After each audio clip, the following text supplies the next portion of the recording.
Hello, good morning, जोहार। मैं राजू और आप देख रहे हैं 24 झारखंड न्यूज। चलिए जानते हैं झारखंड की आज की 25 मुख्य बड़ी खबरों को। झारखंड कैबिनेट की बैठक 24 सितंबर को लिए जाएंगे कई अहम फैसले। हेमंत कैबिनेट की बैठक 24 सितंबर को होगी। बैठक प्रोजेक्ट भवन में अपराह्न 3 बजे से शुरू होगी। यह जानकारी मंत्रिमंडल सचिवालय एवं निगरानी विभाग ने दी है। जानकारी के मुताबिक कैबिनेट की बैठक में कई अहम फैसले लिए जाएंगे। ऊर्जा, पथ, कृषि सहित कई अन्य विभागों के प्रस्ताव को मंजूरी मिलने की संभावना है। रांची में खत्म हो चुके कुर्मी आंदोलन का ट्रेन सेवाओं पर असर। 22 सितंबर से परिचालन सामान्य होने की संभावना। कुर्मी समाज का 20 सितंबर को रेल रोको आंदोलन का असर राजधानी रांची और आसपास के क्षेत्रों में अभी भी महसूस किया जा सकता है। इस आंदोलन के कारण कई प्रमुख ट्रेनों को रद्द करना पड़ा और जबकि कुछ को वैकल्पिक मार्ग पर चलाया गया। हालांकि आंदोलन समाप्त हो गया है, लेकिन इसके प्रभाव के कारण कुछ ट्रेनें अभी भी निर्धारित समय पर नहीं पहुंच पाई है। रांची रेल मंडल के मुताबिक 22 सितंबर से अधिकांश ट्रेनें नियमित समय और मार्ग पर परिचालित होगी।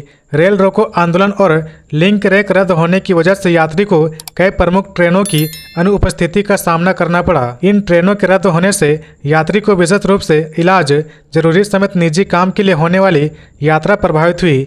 यात्रियों ने कहा कि ऐसे आंदोलन आम लोगों के लिए भारी असुविधा पैदा करते हैं। कुर्मी समाज द्वारा आयोजित रेल रोको आंदोलन ने राजधानी रांची और आसपास के क्षेत्रों में यात्रा करने वाले यात्री के लिए असुविधा पैदा की है। हालांकि आंदोलन खत्म हो चुका है, लेकिन 20 सितंबर के प्रभाव अभी भी महसूस किए जा रहे हैं। रेल प्रशासन ने यातायात सामान्य करने के लिए अतिरिक्त प्रयास किए हैं और 22 सितंबर से सभी ट्रेनें नियमित समय और मार्ग पर चलेगी। यात्री और अधिकारियों दोनों की माने तो इस तरह के आंदोलन सीधे आम जनता को प्रभावित करते हैं, इसलिए भविष्य में बेहतर योजना और वैकल्पिक प्रबंधन की आवश्यकता है।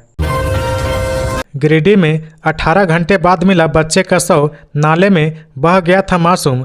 गिरिडीह शहर के गांधी चौक के पास नाले में गिरने से 2 साल के बच्चे की मौत हो गई।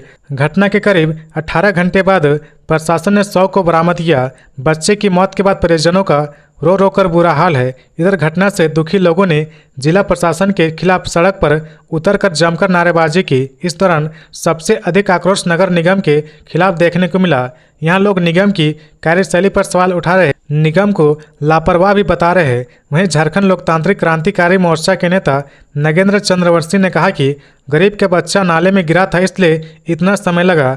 यदि किसी नामदार या जनप्रतिनिधि के बच्चे के साथ ऐसी घटना हुई होती तो क्या इतनी सुस्ती से काम होता। घटना के बाद लोगों में आक्रोश देख उन्हें समझाने एसडीएम श्रीकांत बिस्पुते, डीएसपी मुख्यालय नीरज कुमार सिंह, एसडीपीओ सदर जीतवाहन उराम, बीडीओ गणेश रजक, थाना प्रभारी ज्ञान रंजन समेत कई पदाधिकारी मौके पर पहुंचे। इस दौरान एसडीएम ने जमीन पर बैठकर लोगों को समझाने का प्रयास किया। इससे पहले बच्चे की मां ने प्रशासन से गुहार लगाई थी। दरअसल शनिवार की शाम के समय बारिश के बीच मासूम बच्चे नाले की तेज बहाव में बह गया। घटना के बाद गांधी चौक में अफरा तफरी का माहौल मच गया। सूचना मिलने के बाद प्रशासन की टीम मौके पर पहुंची और बच्चे को खोजने का काम शुरू किया, लेकिन बचाव टीम को बच्चे का कोई सुराग नहीं मिला। इस बीच बच्चे की तलाश में जुटा बचाव दल रात 1:30 बजे तक खोजबीन करता रहा, लेकिन फिर भी उन्हें कोई सफलता नहीं मिली, जिसके बाद बचाव दल द्वारा अभियान को रोक दिया गया। लोगों के गुस्से को देख फिर से अभियान शुरू किया गया और कई घंटे बाद बच्चे की शव बरामद की गई। झारखंड में 24 सितंबर तक बारिश की संभावना। बंगाल की खाड़ी में बन रहा लो प्रेशर एरिया, मौसम विभाग ने जारी किया येलो अलर्ट।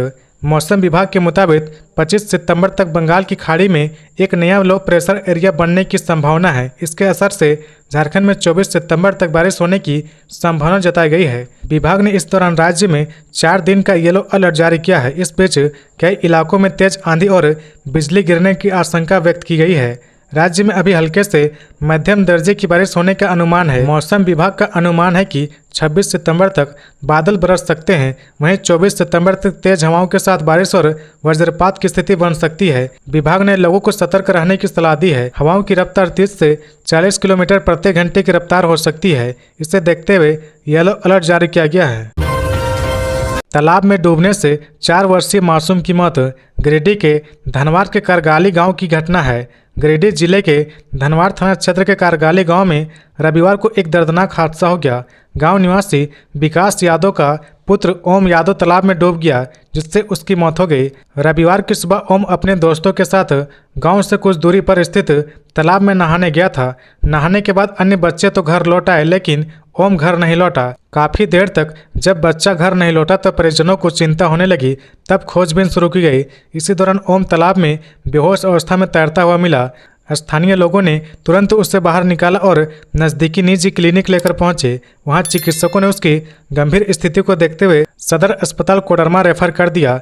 कोडरमा सदर अस्पताल पहुंचने के बाद डॉक्टरों ने जांच की और ओम को मृत घोषित कर दिया। मासूम की मौत की खबर सुनते ही परिवार पर दुखों का पहाड़ टूट पड़ा।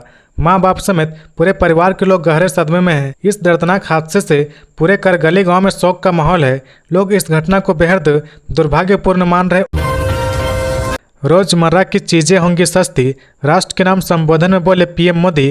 कहा 2.5 लाख करोड़ रुपए की होगी बचत। प्रधानमंत्री नरेंद्र मोदी ने रविवार को राष्ट्र को जीएसटी सुधारों को लेकर संबोधित किया। वे सुधार 22 सितंबर से लागू होंगे।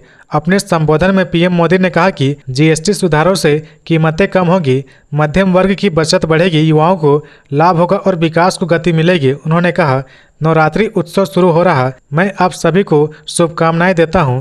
नवरात्रि के पहले दिन से देश आत्मनिर्भर भारत और विकास की दिशा में एक महत्वपूर्ण कदम उठा रहा। आज सुबह से ही नए जीएसटी सुधार लागू हो जाएंगे। प्रधानमंत्री ने कहा कि नए फॉर्म में अब केवल 5% और 18% के टैक्स स्लैब होंगे। इसका मतलब है कि ज़्यादातर रोजमर्रा की चीज़ें सस्ती हो जाएंगी। खाने पीने की चीज़ें, दवाइयाँ, साबुन, ब्रश, पेस्ट, स्वास्थ्य और जीवन बीमा, ऐसी कई वस्तुएं और सेवाएं या तो टैक्स फ्री हो जाएंगी या फिर केवल 5% टैक्स देना होगा।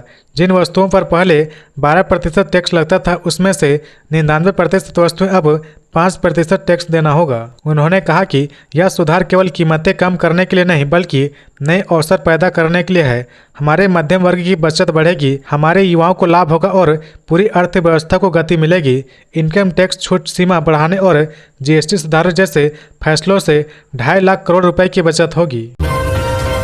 जेएसएससी करने जा रहा बड़ा बदलाव, अब इन परीक्षाओं में भी फ्री और मेंस होगा। झारखंड कर्मचारी चयन आयोग द्वारा ली जाने वाली मैट्रिक और इंटर स्तरीय प्रतियोगिता परीक्षा पैटर्न में बदलाव की तैयारी शुरू हो गई है। अब यह परीक्षा पूर्व के एक चरण से बदलकर 2 चरणों में ली जाएगी। इसे लेकर कार्मिक विभाग एक प्रस्ताव तैयार कर रहा। सभी प्रक्रिया पूरी होने के बाद इसे कैबिनेट से स्वीकृति ली जाएगी। कार्मिक विभाग ने यह प्रस्ताव संयुक्त स्नातक स्तरीय प्रतियोगिता परीक्षा सीजीएल में हुए बदलाव को देखते हुए लिया गया है। इन परीक्षाओं में अब 2 चरण होंगे। पहले प्री देना होगा, उसके बाद अगर क्वालिफाई करते हैं तो आपको मेंस के लिए बुलाया जाएगा। आइए जानते हैं आखिर पूरा मामला क्या है। बता दें कि झारखंड कार्मिक विभाग ने जेएसएससी परीक्षा स्नातक स्तरीय विशिष्ट योग्यता वाले पद संचालन नियमावली 2021 के तहत स्नातक स्तरीय सभी परीक्षाओं को एक चरण में मुख्य परीक्षा लेने का नियम बनाया था। बीते कुछ महीने पहले इस नियमावली में संशोधित किया गया है, जिसके तहत 2 चरणों में परीक्षा लेने का निर्णय लिया गया है। इस प्रस्ताव पर कैबिनेट की स्वीकृति मिल चुकी है। जल्द ही परीक्षा के पैटर्न में इसे लागू कर दिया जाएगा। इस बदलाव को लेकर राज्य सरकार ने 5 तर्क को आधार बनाया था। इसमें सबसे प्रमुख तर्क यह है कि पूर्व में होने वाली 2 चरणों की परीक्षा में किसी प्रकार की अनियमितता या कदाचार की सूचनाएं नहीं मिलना है। अब इसी तर्ज पर कार्मिक विभाग ने मैट्रिक और इंटर स्तरीय प्रतियोगिता परीक्षा का भी बदलाव करने का निर्णय लिया है। बता दें कि झारखंड हाईकोर्ट में याचिका दायर कर मांग की गई थी कि जेएसएससी सीजीएल के रिजल्ट पर लगी रोक को हटाया जाए, लेकिन कोर्ट ने इस मांग को ठुकरा दिया। अब कोर्ट इस मामले में पेपर लीक को लेकर लगातार सरकार से नाराजगी जाहिर कर रही है। महिलाओं को मिलेगा दुर्गा पूजा का तोहफा। मुख्यमंत्री मैया सम्मान योजना के तहत मुख्यमंत्री हेमंत सोरेन ने राज्य के सभी मैया को दुर्गा पूजा की अग्रिम बधाई और शुभकामनाएं दी। मुख्यमंत्री के द्वारा सभी मैया लाभुक के नाम एक संदेश भेजा गया है, जिसमें मुख्यमंत्री मैया सम्मान के तहत दी जा रही सहायता राशि का जिक्र किया गया है। मुख्यमंत्री ने लिखा कि जोहार, दुर्गा पूजा की खुशियां इस बार होगी दोगुनी। उनके संदेश से यह साफ है कि मैया लाभुक को दुर्गा पूजा के पहले सितंबर महीने की राशि मिल जाएगी। मुख्यमंत्री मैया सम्मान योजना को लेकर बधाई और शुभकामनाएं के साथ हेमंत सोरेन ने लिखा कि पिछले 1 वर्ष से मुख्यमंत्री मैया सम्मान योजना के तहत झारखंड की सभी बहनों के खाते में नियमित रूप से 2500 रुपये की राशि सम्मान राशि पहुंच रही है। मतलब साल के पूरे 30,000 रुपये। यह अब वाहनों के अटूट विश्वास और समर्थन से ही संभव हुआ है। स्वावलंबी और सशक्त झारखंड के सपने को साकार करने के लिए हमारी सरकार लगातार वाहनों के खाते में यह सम्मान राशि भेज रही है ताकि उन्हें आर्थिक मजबूती और आत्मनिर्भरता मिले। बता दें कि सितंबर महीने में राज्य की 50 लाख से अधिक महिला लाभुक योजना के तहत 2500 रुपये की राशि भेजी जाएगी। मिली जानकारी के मुताबिक जिले में मैया को 22 सितंबर से आर्थिक सहायता की राशि भेज दी जाएगी। धनबाद पुलिस की बड़ी कार्रवाई, बाइक चोरी गिरोह का पर्दाफाश, 16 बाइक बरामद। धनबाद जिले में लगातार बढ़ रही बाइक चोरी की घटनाओं पर नकल कसते हुए पुलिस ने एक बार फिर अपराधियों के मंसूबे पर पानी फेर दिया है। बरोरा थाना पुलिस ने छापेमारी कर बाइक चोरी करने वाले संगठित गिरोह का भंडाफोड़ किया है। इस दौरान पुलिस ने 3 अपराधियों को गिरफ्तार किया है और उनके पास से कुल 16 चोरी के बाइक बरामद किया गया है। जानकारी के मुताबिक पुलिस की टीम नियमित गश्त और चेकिंग अभियान पर थी, तभी एक संदिग्ध बाइक सवार को पकड़ा गया। जांच में पता चला कि बाइक चोरी की थी और आरोपी उसे बेचने की फिराक में था। पुलिस ने जब सख्ती से पूछताछ की तो आरोपी ने अपने साथियों के नाम उजागर कर दिया। पुलिस की पूछताछ में खुलासा हुआ कि यह गिरोह धनबाद और बोकारो इलाके से बाइक चोरी कर उन्हें दूसरे जिलों में बेच देता था। चोरी के पैसों से आरोपी ऐशो आराम की जिंदगी जीते थे। यह गिरोह लंबे समय से सक्रिय था और इलाके में लगातार बढ़ रही घटनाओं की वजह भी यही था। पुलिस ने खुलासे के आधार पर छापेमारी अभियान चलाए और गिरोह के अन्य सदस्यों को भी धर दबोचा। कुल 3 अपराधियों को गिरफ्तार कर लिया गया। छापेमारी में 16 चोरी की बाइक बरामद की गई, जिन्हें पुलिस ने कब्जे में ले लिया। बरामद बाइक की पहचान के लिए अब वैधानिक प्रक्रिया पूरी की जाएगी। ग्रामीण एसपी कपिल चौधरी ने बताया कि पुलिस की इस कार्रवाई से आम जनता को राहत मिलेगी। उन्होंने कहा कि बाइक चोरी जैसी घटनाओं को रोकने के लिए पुलिस लगातार अभियान चला रही और भविष्य में भी अपराधियों पर इसी तरह शिकंजा कसा जाएगा। रांची में दुर्गा पूजा और रावण दहन स्थलों का उपायुक्त ने अधिकारियों संग किया निरीक्षण, सुरक्षा इंतजाम पुख्ता करने के दिए निर्देश। दुर्गा पूजा और विजयदशमी पर्व को शांतिपूर्ण ढंग से मनाने और श्रद्धालुओं की सुविधा सुनिश्चित करने के लिए जिला प्रशासन सक्रिय हो गया है। उपायुक्त सह जिला दंडाधिकारी मंजुनाथ भजयंत्री के निर्देश पर रविवार को प्रशासनिक और पुलिस अधिकारियों की टीम ने शहर के विभिन्न पूजा पंडालों और रावण दहन स्थलों का निरीक्षण किया। टीम ने हरमू चौक, अरगोड़ा चौक, एचईसी स्टेशन रोड और बांधगाड़ी स्थित प्रमुख पंडालों का जायजा लिया। इस दौरान समितियों को सुरक्षा मानकों, ट्रैफिक व्यवस्था और भीड़ नियंत्रण से जुड़े निर्देश दिए गए। टीम ने हरमू चौक, अरगोड़ा चौक, एचईसी स्टेशन रोड और बांधगाड़ी स्थित प्रमुख पंडालों का जायजा लिया। इस दौरान समितियों को सुरक्षा मानकों, ट्रैफिक व्यवस्था और भीड़ नियंत्रण से जुड़े निर्देश दिए गए। महिला और पुरुष श्रद्धालुओं के लिए अलग प्रवेश और निकास मार्ग, पंडालों में विद्युत व्यवस्था को सुरक्षित और मानकों के अनुरूप रखना, भीड़ नियंत्रण के लिए पर्याप्त स्वयंसेवक की तैनाती, प्रशासन और ट्रैफिक पुलिस के साथ समन्वय बनाकर आपात स्थिति से त्वरित कार्रवाई करे। आग लगने के दौरान फायर ब्रिगेड, एम्बुलेंस और मेडिकल टीम की मौजूदगी, स्थल पर बैरिकेडिंग और सुरक्षित दूरी बनाए रखना, आतिशबाजी का संचालन प्रशिक्षित व्यक्तियों की देखरेख में हो, पुलिस बल और मजिस्ट्रेट की तैनाती। उपायुक्त मंजुनाथ भजयंत्री ने कहा कि श्रद्धालुओं की सुरक्षा जिला प्रशासन की सर्वोच्च प्राथमिकता है। सभी समितियों को निर्देश दिया गया कि नियमावली का पालन हर हाल में सुनिश्चित किया जाए। किसी भी तरह की लापरवाही बर्दाश्त नहीं की जाएगी। देवघर में जल्द शुरू होगी क्रिटिकल केयर यूनिट की सुविधा, मरीजों को मिलेगी बड़ी राहत। देवघर जिले की स्वास्थ्य व्यवस्था को मजबूत करने के लिए राज्य सरकार समेत जिला प्रशासन लगातार प्रयासरत है। देवघर को मेडिकल हब बनाने की दिशा में केंद्र सरकार पहले ही एम्स की स्थापना कर चुकी है। अब जिले के सदर अस्पताल को आधुनिक सुविधाओं से लैस करने के लिए क्रिटिकल केयर यूनिट की शुरुआत होने जा रही है। सदर अस्पताल में बन रहे क्रिटिकल केयर यूनिट के भवन के बारे में जानकारी देते हुए civil surgeon doctor Yugal Kishore Chaudhary ने बताया कि अगले 2 से 3 महीने में भवन का हैंड ओवर कर दिया जाएगा। इसके बाद यूनिट को शुरू करने की तैयारी की जाएगी। क्रिटिकल केयर यूनिट में मरीजों को special newborn care unit, SNCU, intensive care unit, ICU, modular OT और तमाम आधुनिक जांच की सुविधा एक ही भवन में उपलब्ध होगी। इससे न सिर्फ देवघर बल्कि संथाल के दूसरे जिलों के मरीजों को भी बड़ी राहत मिलेगी। गौरतलब है कि देवघर संथाल प्रमंडल का सबसे महत्वपूर्ण जिला है। यहाँ पहले से एम्स जैसे बड़े संस्थान की स्थापना की जा चुकी है। अब सदर अस्पताल में क्रिटिकल केयर यूनिट शुरू होने से यह क्षेत्र स्वास्थ्य सेवाओं का प्रमुख केंद्र बनने की ओर अग्रसर है। चतरा में एनटीपीसी फ्लाई एश लोडिंग क्षेत्र में अमन साहू गैंग ने की तबाड़तोड़ फायरिंग, धमकी से भरा पर्चा छोड़ा। चतरा जिले के टंडवा स्थित एनटीपीसी फ्लाई एश लोडिंग क्षेत्र में 2 हैवर ट्रकों पर अपराधियों ने तबाड़तोड़ फायरिंग कर दी। इसके बाद अपराधियों ने मौके पर अमन साहू गैंग के नाम से धमकी भरा पर्चा भी छोड़ा। उस पर्चे में अमन साहू गैंग के राहुल सिंह ने फायरिंग की जिम्मेदारी उठाते हुए धमकी दी है। उन्होंने लिखा था कि मैं राहुल सिंह, जो अमन साहू गैंग से बिना मेहनत के काम करेगा उसका यही परिणाम होगा।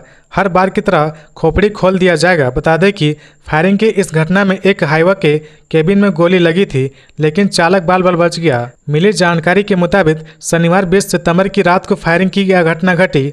फ्लाई एश लोडिंग क्षेत्र में एक बाइक पर सवार 3 नकाबपोश अपराधी पहुंचे और आते ही तबाड़तोड़ फायरिंग शुरू कर दी। गाड़ी टंडवा निवासी सूरज कुमार की बताई जा रही। इससे गाड़ी की केबिन में गोली लगी। वहीं दूसरी गाड़ी प्रकाश राणा की है। इस पर भी करीब 5 राउंड गोली चलाई गई। दोनों गाड़ियों के चालक को इस घटना में कोई नुकसान नहीं पहुंचा है। झारखंड बनेगा आईटी हब, रांची में खुलेंगे गूगल, विप्रो और टीसीएस के ऑफिस। रांची में अब गूगल, विप्रो और टीसीएस जैसी विश्व की टॉप टेक कंपनियों के कॉरपोरेट ऑफिस जल्द ही की तैयारी चल रही है, जिसके लिए 100 एकड़ जमीन का इस्तेमाल किया जाएगा। वहीं इंफॉर्मेशन एंड टेक्नोलॉजी डिपार्टमेंट के अधिकारियों के मुताबिक इन्फोसिस, टेक महिंद्रा आदि से भी बातचीत चल रही है। सरकार का लक्ष्य है कि रांची में भी बेंगलुरु और पुणे जैसे शहरों की तरह एक आईटी हब बनाया जाएगा। आईटी सेक्टर के इस विस्तार को अगले 5 सालों में 50,000 से ज़्यादा युवाओं को सीधा रोजगार मिलने की भी उम्मीद जताई जा रही, जबकि अप्रत्यक्ष रूप से लाखों लोगों को फायदा पहुंचेगा। इससे होटल, ट्रांसपोर्ट और रियल एस्टेट जैसे सेक्टरों को भी बढ़ावा मिलेगा। बता दें कि सरकार ने आईटी पॉलिसी 2025 भी लागू की है, जिसके तहत आईटी कंपनियों को निवेश के लिए टैक्स में छूट और बेहतर इंफ्रास्ट्रक्चर जैसी सुविधाएं प्रदान की जाएगी। इसके अलावा युवाओं को रोजगार के लिए ट्रेनिंग देने पर भी ध्यान दिया जाएगा। इस बदलाव के कारण भारतीय और अमेरिकी टेक कंपनियां अपने काम को भारत के टियर 2 शहरों में स्थानांतरित कर सकती है। रांची और जमशेदपुर जैसे शहर इन कंपनियों के लिए नए केंद्र बन सकते हैं। इससे राज्य की अर्थव्यवस्था को भी बढ़ावा मिलेगा और युवाओं को भी नए अवसर मिलेंगे। पलामू में पिकअप वैन की टक्कर से बच्ची की मौत। हादसे के तुरंत बाद बच्ची की हो गई मौत। परिजनों ने किया सड़क जाम। पलामू जिले के हुसैनाबाद में रविवार को जपला दांगर मुख्य सड़क पर एक दर्दनाक सड़क हादसा हो गया। बड़ेपुर के पास तेज रफ्तार पिकअप वाहन ने 8 वर्षीय माया कुमारी को टक्कर मार दी। वह मंगलडी निवासी धर्मेंद्र राम की बेटी थी। हादसे के तुरंत बाद ही उसकी मौत हो गई। हादसे के बाद चालक वाहन लेकर भागने का प्रयास कर रहा था, लेकिन दंगवार थाना पुलिस ने तत्पर कार्रवाई करते हुए वाहन और चालक को पकड़ लिया। दोनों को हुसैनाबाद थाने में भेजकर सुरक्षित रख लिया गया है। घटना से आक्रोशित परिजन और स्थानीय ग्रामीण ने बड़ेपुर उच्च विद्यालय के पास सड़क पर 100 रखकर जाम लगा दिया। उन्होंने घटना के लिए मुआवजे की सख्त कार्रवाई की मांग की, साथ ही प्रशासन के खिलाफ नारेबाजी भी की। हुसैनाबाद थाना प्रभारी मौके पर पहुंचे और ग्रामीणों को समझाने का प्रयास किया। कई घंटों की तनावपूर्ण स्थिति के बाद दोपहर 2:30 बजे सड़क जाम हटाया गया। रांची के पांड्रा थाना में तोड़फोड़ करने वाले 8 उपद्रवी गिरफ्तार। रांची के पांड्रा थाना में बवाल और तोड़फोड़ करने के आरोपी 8 उपद्रवियों को पुलिस ने गिरफ्तार कर लिया है। उल्लेखनीय है कि पांड्रा थाना में एक सड़क हादसे में गुमला जिले के रहने वाले एक व्यक्ति घायल हो गया था। गंभीर रूप से घायल का इलाज एक निजी अस्पताल में किया जा रहा था। शनिवार देर रात घायल व्यक्ति की मौत हो गई। घायल की मौत के बाद परिजनों के साथ भारी संख्या में लोग सड़क पर आ गए और सड़क जाम कर दिया। सड़क जाम के दौरान लोगों ने टायर चलाकर आवागमन बाधित करने का प्रयास किया गया। आक्रोशित लोग ट्रेलर चालक की गिरफ्तारी की मांग को लेकर हंगामा करने लगे। इसी दौरान कुछ लोग पांड्रा ओपी में घुस गए और वहां रखे फर्नीचर, गमला सहित अन्य सामान को क्षतिग्रस्त कर दिया। फाइलें और केस रिकॉर्ड उठाकर फेंक दिया गया। घटना की गंभीरता को देखते हुए अतिरिक्त पुलिस बल बुलाना पड़ा, जिसके बाद लोगों पर काबू पाया जा सका। मैट्रिक और इंटर परीक्षा के सेकेंड और थर्ड टॉपरों को किया गया सम्मानित। हजारीबाग में सम्मान समारोह का आयोजन। छात्रों को प्रोत्साहित करने के लिए राज्य सरकार कई कार्यक्रम चला रही। इसके तहत मैट्रिक और इंटर में राज्य में सेकेंड और थर्ड टॉपरों को हजारीबाग में सम्मानित किया गया। एक ही मंच पर मैट्रिक और इंटर के 9 छात्र छात्राओं को डीसी ने सम्मानित किया। इस दौरान राज्य के सेकेंड टॉपर को 2 लाख रुपए, लैपटॉप, मोबाइल फोन और बैग और एक प्रशस्ति पत्र प्रदान किया गया।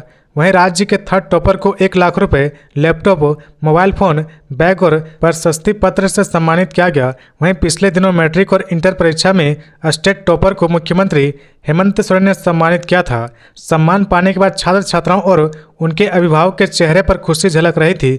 हालांकि अधिकतर बच्चे वर्तमान में दूसरी जगह पढ़ाई कर रहे हैं। ऐसे में उनके माता पिता को सम्मानित किया गया। इस दौरान छात्रों के माता पिता ने बताया कि राज्य सरकार का यह बेहतर कदम है। विद्यार्थियों को आर्थिक मदद मिल रही है। अभिभावकों ने कहा कि इस पैसे का उपयोग वे अपने बच्चों की आगे की पढ़ाई में करेंगे। साथ ही लैपटॉप और स्मार्टफोन मिलने से बच्चों को पढ़ने में सहूलियत होगी। अभिभावक ने कहा कि यह सबसे बड़ी खुशी है कि माता पिता को उनके बच्चों के बेहतर पढ़ाई के लिए सम्मानित किया गया। साहिबगंज पुलिस की बड़ी कार्रवाई, चोरी के 43 मोबाइल फोन और स्कूटी बरामद। साहिबगंज जिले के तालझारी थाना क्षेत्र स्थित डाक बंगला महाराजपुर में पुलिस ने एक गिरोह का भांडाफोड़ करते हुए 43 एंड्रॉयड मोबाइल फोन और एक स्कूटी बरामद की है। यह गिरोह स्टेशन से आने जाने वाले यात्री को बहला फुसलाकर उनका मोबाइल चुराने और बाद में बेचने का काम कर रहा था। पुलिस को गुप्त सूचना मिली कि एक स्कूटी पर कुछ लड़कों का गिरोह मोबाइल चोरी कर बेचने के लिए घूम रहा है। पुलिस अधीक्षक साहिबगंज को इस गिरोह के बारे में सूचना मिलने के बाद एक छापेमारी दल का गठन किया गया। टीम ने त्वरित कार्रवाई करते हुए डाक बंगला महाराजपुर क्षेत्र में छापेमारी की। पुलिस दल के पहुंचते ही स्कूटी सवार आरोपी भाग गए। जांच के दौरान पुलिस ने होंडा कंपनी की एक लाल रंग की एक्टिवा स्कूटी को बरामद किया। स्कूटी के डिक्की से विभिन्न कंपनियों के 43 मोबाइल एंड्रॉयड फोन बरामद किया गया। पुलिस ने जब्त किए गए सामानों को अपने कब्जे में ले लिया और मामले की जांच शुरू कर दी। पुलिस का कहना है कि आरोपी की पहचान अभी की जा रही और जल्द उन्हें गिरफ्तार किया जाएगा। इस बार मुड़मा यात्रा 8 और 9 अक्टूबर को तैयारी में जुटे आदिवासी समाज के लोग। सरना आदिवासी समाज के पारंपरिक आस्था का प्रतीक मुड़मा यात्रा इस बार 8 और 9 अक्टूबर को आयोजित होगा। यात्रा की तैयारी को लेकर रविवार को एक महत्वपूर्ण बैठक हुई। इसकी अध्यक्षता धर्मगुरु बंधन तिगा ने किया। बैठक में यात्रा के सफल संचालन से जुड़े विभिन्न पहलुओं पर चर्चा की गई। इससे स्थानीय जनप्रतिनिधियों के साथ बड़ी संख्या में लोग शामिल हुए और कार्यक्रम को सुव्यवस्थित ढंग से संपन्न कराने का संकल्प लिया। मुड़मा यात्रा हर साल आदिवासी समाज के लिए सांस्कृतिक और धार्मिक पहचान का महत्वपूर्ण आयोजन माना जाता है, जिसमें दूर दराज से श्रद्धालु शामिल होते हैं। 1 रुपये में फसल बीमा, किसानों के लिए बड़ा मौका। अंतिम तिथि 30 सितंबर। ऐसे करें आवेदन। रांची के उपायुक्त सह जिला दंडाधिकारी मंजुनाथ भजंत्री ने जिले के सभी किसानों से अपील की कि वे बिरसा प्रधानमंत्री फसल बीमा योजना के तहत खरीफ 2025 के अधिसूचित फसलों अग्रणी धान और भदई मक्का का बीमा अवश्य कराएं। इस योजना में किसान मात्र 1 रुपये के टोकन प्रीमियम पर अपनी फसलों को प्राकृतिक आपदाओं, असामान्य वर्षा, सूखा, कीट और रोगों से सुरक्षित कर सकते हैं। बीमा करने की अंतिम तिथि 30 सितंबर 2025 तक बढ़ा दी गई है। किसान भाई बहन नज़दीकी प्रज्ञा केंद्र या बैंक की शाखा में आवश्यक दस्तावेज जमा कर आसानी से पंजीकरण करा सकते हैं। पंजीकरण कराने के दौरान कुछ जरूरी कागजात, आधार कार्ड, खसरा खतियान, बैंक की पासबुक, भूमि रजिस्ट्रेशन प्रमाण, वंशावली, 100 घोषणा पत्र। यदि बाढ़ या सूखे से 75% से अधिक क्षेत्र में बुआई नहीं हो पाती है तो प्रत्येक बीमित किसान को उनके बीमित क्षेत्र की 25% राशि मुआवजे के रूप में दी जाएगी। यदि कटाई के बाद खेत में रखी फसल ओलावृष्टि, बेमौसम बारिश या चक्रवात से नष्ट हो जाती है तो किसान 72 घंटे के भीतर 14447 पर कॉल कर शिकायत दर्ज करा सकते हैं। फसल की वास्तविक पैदावार के आधार पर नुकसान का आकलन कर मुआवजा दिया जाएगा। उपायुक्त ने किसानों से आग्रह किया कि वे समय पर पंजीकरण कर अपनी मेहनत और फसल दोनों को सुरक्षित करें।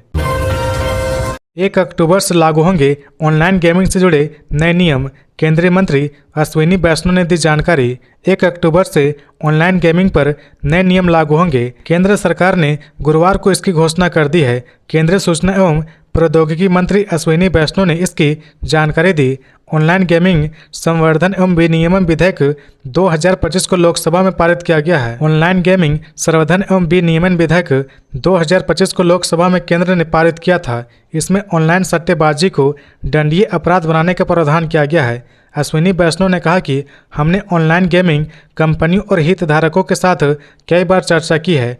कानून पारित होने के बाद एक बार फिर हम उनके साथ जुड़े हैं। उन्होंने कहा कि सरकार ने बैंकों और अन्य हितधारकों से भी परामर्श किया है। अश्विनी वैष्णव ने कहा कि सरकार इस पर आगे भी परामर्श रखेगी। ऑनलाइन गेमिंग बिल को राष्ट्रपति द्रौपदी मुर्मू ने 22 अगस्त 2025 को अपनी मंजूरी दे दी थी। इस कानून को लाने का सरकार का मकसद सट्टेबाजी प्लेटफॉर्मों से जुड़ी धोखाधड़ी को रोकने और ऑनलाइन सट्टेबाजी को बढ़ावा देने वाले मशहूर हस्तियों पर निगरानी को सख्त करने का है। सरकार का तर्क है कि युवाओं को ऐसे जोखिम भरे गेमिंग ऐप्स से बचाना बेहद जरूरी है जो उन्हें आर्थिक संकट में धकेल देते हैं।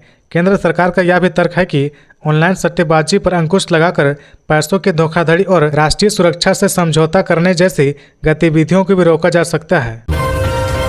प्रॉपर्टी टैक्स वसूली को सशक्त करने के लिए बनेगा मोबाइल ऐप। राज्य सरकार ने नगर निकायों को अपने आंतरिक संसाधनों से राजस्व बढ़ाने पर विशेष ध्यान देने का निर्देश दिया है। विभागीय सचिव सुनील कुमार ने नगर निकायों को अब तकनीकी आधारित प्रणाली का इस्तेमाल करते हुए प्रॉपर्टी टैक्स वसूली को सशक्त बनाने का निर्देश दिया है। इसके लिए विभागीय स्तर पर विशेष मोबाइल ऐप तैयार किया जा रहा है। वर्तमान में नगर निकायों के पास उपलब्ध संपत्ति संबंधी आंकड़े काफी पुराने और अपूर्ण है। निकायों में नए भवन, कार्यालय, मॉल और अन्य परिसंपत्तियों का निर्माण हुआ है, लेकिन उसका डाटा निकायों ने अब तक अपडेट नहीं किया है। नए संपत्तियों का आकलन कर प्रस्तावित ऐप में दर्ज करने पर निकायों को प्रॉपर्टी टैक्स से होने वाली आय दोगुनी तक हो सकती है। सचिव ने नगर निकायों को राज्य एवं केंद्र सरकार के कार्यालयों से संपर्क कर उनके पास लंबित प्रॉपर्टी टैक्स की वसूली करने का निर्देश दिया है। कहा कि बकाया वसूली में लापरवाही बर्दाश्त नहीं की जाएगी। सचिव ने निकायों को आंतरिक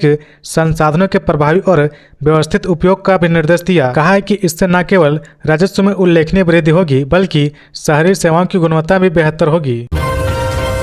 मैट्रिक और इंटर परीक्षा में अब पैन नंबर होगा अनिवार्य। फर्जीवाड़ा रोकने के लिए जैक का बड़ा कदम। झारखंड में अब मैट्रिक और इंटरमीडिएट की परीक्षाओं के लिए छात्रों को परमानेंट एजुकेशन नंबर पेन लेना अनिवार्य कर दिया गया है। झारखंड अधिविद्य परिषद जैक ने इस संबंध में सभी स्कूलों को निर्देश दे दिया है। यह निर्णय फर्जी छात्रों के रजिस्ट्रेशन को रोकने और शिक्षा व्यवस्था में पारदर्शिता लाने के लिए किया गया है। यह नंबर सरकारी स्कूलों में पढ़ने वाले हर छात्र को आवंटित किया जाने वाला एक विशेष नंबर है और अब स्कूल से जुड़े हर काम के लिए इस नंबर का उपयोग करना आवश्यक होगा, चाहे वह परीक्षा का आवेदन ही हो, टीसी लेना हो या किसी सरकारी योजना का लाभ। झारखंड सरकार की इस पहल से फर्जी छात्रों के रजिस्ट्रेशन पर रोक लग सकेगी। पहले ऐसा होता था कि स्कूल छोड़ने वाले छात्रों का पता नहीं लग पाता था, लेकिन अब इस नंबर के जरिए सरकार छात्रों का पूरा डेटा एक ही जगह पर स्टोर कर पाएगी। इस नंबर के जरिए अब सरकारी योजनाओं का लाभ सही और जरूरतमंद छात्रों को मिलने में आसानी होगी। इस नियम को सत्र 2025-27 से लागू कर दिया जाएगा, यानी 2026 में होने वाले मैट्रिक और इंटर की परीक्षा के लिए आवेदन करते समय छात्रों को अपना पैन नंबर भरना अनिवार्य होगा। जिला शिक्षा पदाधिकारी अभिषेक झा ने भी सभी संबंधित स्कूलों को इस संबंधित आवश्यक निर्देश जारी कर दिया है। 2027 तक एयरपोर्ट जैसी सुविधाओं से लैस होगा रांची रेलवे स्टेशन। राजधानी रांची का रेलवे स्टेशन जल्द ही एयरपोर्ट की तरह आधुनिक और आकर्षक रूप लेगा। रेलवे का सौंदर्यीकरण और आधुनिकीकरण का कार्य तेजी से चल रहा है। इस प्रोजेक्ट को वर्ष 2027 तक पूरा करने का लक्ष्य निर्धारित किया गया है। स्टेशन के दक्षिणी हिस्से का काम लगभग पूरा हो गया है और इसे मार्च 2026 तक यात्रियों के लिए खोल दिया जाएगा। इसके बाद उत्तरी हिस्से का निर्माण कार्य शुरू होगा, जिसे 2027 तक पूरा कर लिया जाएगा। यात्रियों के लिए आधुनिक सुविधाएं, हर प्लेटफॉर्म पर लिफ्ट, एक्सीलेटर और रैंप की सुविधा। कुल 19 लिफ्ट और 16 एक्सीलेटर लगाए जाएंगे। दक्षिणी हिस्सों में फिलहाल एक लिफ्ट और एक एक्सकलेटर है, जिसे बढ़ाकर 4 लिफ्ट और 3 एस्केलेटर कर दिया जाएगा। बच्चों के लिए गेम जोन और यात्रियों के लिए फूड कोर्ट की उपलब्ध होगी। स्टेशन के बाहर 13,980 वर्ग फीट में फैली पार्किंग की सुविधा होगी। इसमें car, bike, auto rickshaw, ambulance और बसों के लिए जगह उपलब्ध होगी। एक साथ 600 गाड़ियां पार्क की जा सकेंगी। यात्रियों के मनोरंजन के लिए PVR फिल्म थिएटर भी बनाया जा सकता है। लोहरदगा के कुड्डू प्रखंड में हाथियों का तांडव, एक को कुचलकर मारा, कई घरों को किया जमींदोज। लोहरदगा जिले के कुड्डू प्रखंड में तान गांव में शनिवार देर शाम हाथियों के एक झुंड ने जमकर तबाही मचाई। ग्रामीणों के मुताबिक लगभग 18 हाथियों का झुंड राहे और तान पहाड़ से उतरकर गांव में घुस आया। इस दौरान हाथियों ने 60 वर्षीय सीताराम उरांव पर हमला कर दिया, जिससे उनकी दर्दनाक मौत हो गई। ग्रामीणों ने बताया कि हाथियों ने पहले मंगरा उरांव का घर तोड़ा, जिसके बाद वे सीताराम उरांव के नए घर में घुस गए। उन्होंने सीताराम उरांव को सूंड में लपेटकर करीब 100 मीटर दूर ले जाकर बुरी तरह कुचल डाला। इस हृदय विदारक घटना से पूरे क्षेत्र में दहशत का माहौल है। वहीं गांव के अमर भगत और बिल्तू भगत ने छत पर चढ़कर किसी तरह अपनी जान बचाई। ग्रामीणों के मुताबिक यह पहली बार नहीं है जब हाथियों ने इस गांव में उत्पात मचाया हो। तो ये थी आज की झारखंड की टॉप बड़ी खबरें। इसी तरह झारखंड की हर छोटी सी बड़ी खबर देखने के लिए आप हमारे चैनल 24 झारखंड न्यूज को सब्सक्राइब करके बेल आइकन प्रेस कर ले, जिससे झारखंड की हर छोटी सी बड़ी खबर की अपडेट आप तक पहुंचता रहे। तो आज के लिए बस इतना ही, हमें दीजिए इजाजत, फिर मिलते हैं नेक्स्ट न्यूज में।